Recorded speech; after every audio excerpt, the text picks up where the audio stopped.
Let's speak English. The United Nations General Assembly by the resolution A/RES/68/232 established 5th December as World Soil Day. WSD in short. உலக மண்வள நாள் என்று 2022 ஆண்டு world soil day உலக மண் வள நாள் என்று மிக அழகாக ஐநா சபை இதை உருவாக்கி மக்கள் மனதில் ஒவ்வொரு வருடமும் நாம் நம் மண்ணை எப்படி பாதுகாக்கிறோம் என்பதை உணர்த்துகிறது. The United Nations is able to enable all people in the world to reflect upon how we take care of the soil in the world.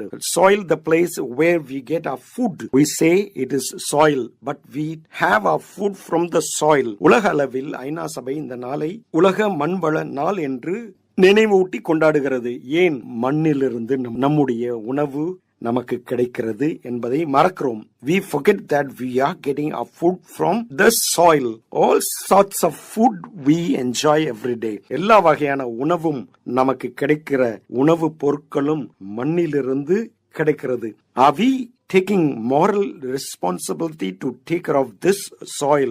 நாம் நமது உணவுப் பொருட்கள், பழம், காய், எல்லா வகையான உணவுப் பொருட்களும் இந்த மண்ணிலிருந்து நமக்கு கிடைக்கிறது. ஆனால் நாம் இந்த மண்ணை பாதுகாப்பாக வைத்திருக்கிறோமா என்ற ஒரு கேள்வி கேட்கப்பட்டு வருகிறது. This is the memory that is brought to us by the United Nations. இந்த நினைவு தான் இந்த நாளில் நமக்கு முக்கியமாக கொடுக்கப்படுகிறது ஐநா சபையில் இருந்து. We see that the soil is the place where we get food production, better nutrition and healthy diets. இந்த மண்ணிலிருந்து தான் நமக்கு சரியான சத்தான உணவுப் பொருட்கள் கிடைக்கிறது என்பதை நாம் காண்கிறோம். The soil beneath our feet is a world made up of organisms, minerals and organic matter that supply humans and animals with food through plant growth. இந்த மண்ணிலிருந்து தான் பல தாவரங்கள்,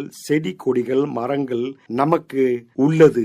அவற்றின் மூலமாக தான் நாம் சத்தான தாது பொருட்களை உணவாக உண்டு நாம் வாழ்கிறோம் என்பதை அடிக்கடி நாம் மறக்கிறோம். We often forget that we are people who are living by the food we get from the plants, trees, and all that we find growing from the earth, the soil. When crops are harvested, nutrients are removed from the soil. நாம் அறுவடை செய்யும் போது அந்த அறுவடையில் நாம் அந்த பூமியிலிருந்து பெற்ற அந்த சத்தான உணவு